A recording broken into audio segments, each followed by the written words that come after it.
Nama aku Nabila Nazwa Azahra dengan NIM 231010503330. Aku dari kelas 04 SMJP 032. Di sini aku akan menjelaskan tentang etika bisnis. Apa sih etika bisnis itu?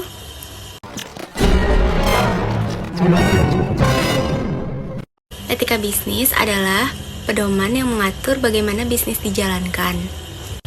Bukan cuma cari untung, tapi juga harus ada tujuan etika adil bisnis dan bertanggung jawab. Apa aja sih tujuan etika bisnis itu?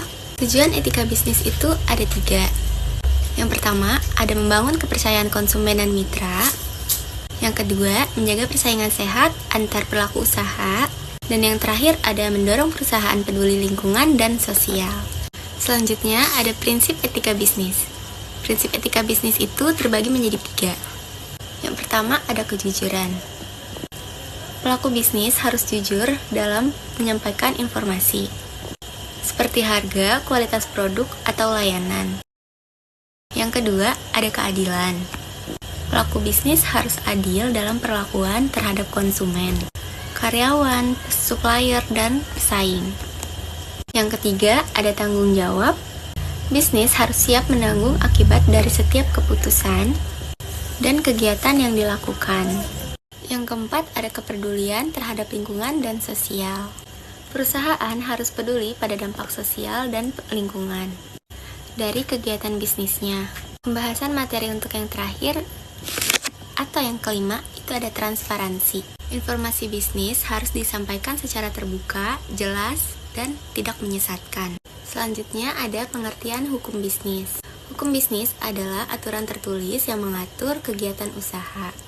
Jadi landasan legal biar semua aktivitas bisnis aman dan jelas. Hukum bisnis juga ada tujuannya loh. Apa sih tujuannya? Yang pertama, ada menjamin kepastian hukum atau kontrak sah. Yang kedua, ada melindungi hukum dan pelaku konsumen. Dan yang ketiga atau yang terakhir, ada menyelesaikan konflik bisnis secara adil. Pembahasan selanjutnya ada ruang lingkup hukum bisnis. Ruang lingkup hukum bisnis ada 5. Pertama, ada hukum perjanjian, yaitu seperti atur kontrak bisnis. Yang kedua, ada hukum perusahaan, yaitu atur bentuk usaha seperti PT, CV, dan lain-lain. Yang ketiga, ada hukum konsumen, yaitu lindungi pembeli dari kerugian. Yang keempat, ada hukum persaingan usaha. Dan yang kelima atau yang terakhir, ada hukum kepailitan. Selanjutnya ada hubungan etika dan hukum. Etika dan hukum saling melengkapi. Hukum itu wajib, etika itu moral. Bisnis yang baik bukan cuma taat hukum, tapi juga beretika tinggi. Sekian materi yang saya sampaikan. Kurang lebihnya mohon maaf. Wassalamualaikum warahmatullahi wabarakatuh. Bye-bye semua.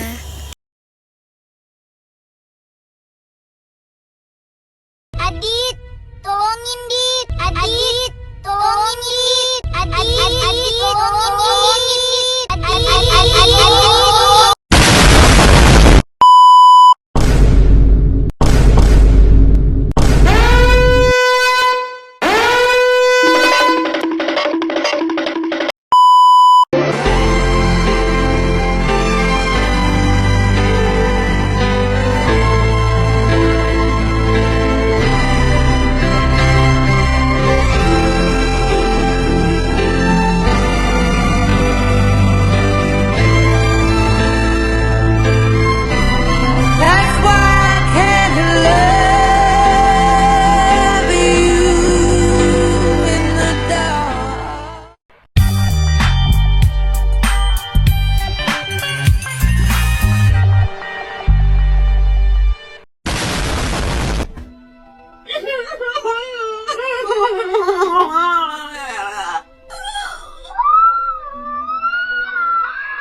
Thank you.